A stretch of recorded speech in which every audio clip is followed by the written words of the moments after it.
Hello students, आज पढ़ेंगे chapter 3 जैसे को तैसा। यह एक गीदड़ और एक ऊँट की कहानी है। एक गीदड़ और एक ऊँट पक्के दोस्त रहते हैं। वह दोनों एक बार घूमते घूमते नदी के किनारे पहुँचे।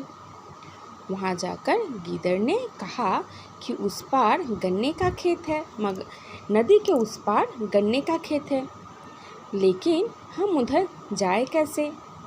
तो ऊँट ने कहा, तुम मेरे पीठ पे बैठ जाना, मैं तुम्हें नदी पार करवा दूंगा। वैसा ही हुआ। ऊँट जैसे ही नदी पे उतरा, गीदड़ उसके पीठ पे बैठ गया। दोनों आराम से नदी पार कर गए। उधर जाके देखते हैं गन्ने का खेत। यह देखकर ऊँट के मुंह में पानी आ गया। वो झटपट जाकर गन्ने खाने लगा। गीदड़ भी नदी के किनारे जाकर केकड़े पकड़कर खाने लगा। जब गीदड़ का पेट भर गया तो वह गन्ने के खेत में आकर उछल कूद करने लगा, आवाज़ करने लगा। यह देखकर ऊँट उसे सावधान किया, देखो तुम जो ये आवाज़ कर रहे हो, इससे हमें मुसीबत हो सकती है। वैसा ही हुआ। वो आवाज़ सुनकर खेत का मालिक खेत में आ गया डंडा लेके, और उसने ऊँट को बहुत मारा, क्योंकि उसने देखा था कि ऊँट गन्ने खा रहा है। तो बेचारा ऊँट बहुत मार खा गया। यह देखकर गीदड़ छुपते छुपाते नदी के किनारे पहुंच गया। वहीं खड़े होकर ऊँट का इंतज़ार करने लगा। ऊँट बेचारा मार खाकर लड़कते पड़कते नदी के किनारे पहुंचा। उसका सारा शरीर दर्द कर रहा था।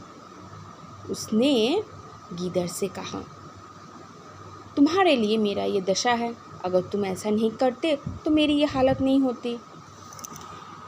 तो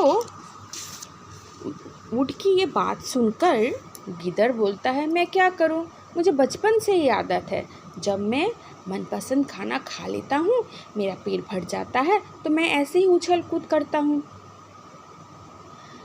यह सुनकर ऊँट अपने मन में बहुत गुस्सा किया।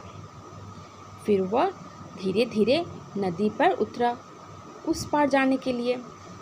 गीदड़ भी उसके पीठ पे बैठ गया। जैसे ही नदी के बीचों बीच आया, तब ऊँट हिलने डुलने लगा। तब गीदड़ पूछा, अरे तुम हिल डुल क्यों रहे हो, मैं नदी में गिर जाऊंगा। तभी ऊँट ने कहा, मैं भी जब मनपसंद खाना खा लेता हूँ तो ऐसे ही हिलता डुलता हूँ। और वो ज़ोर ज़ोर से हिलने लगा। और क्या था, गीदड़ पानी में गिर गया। गिर के वो ही डूब के मर गया।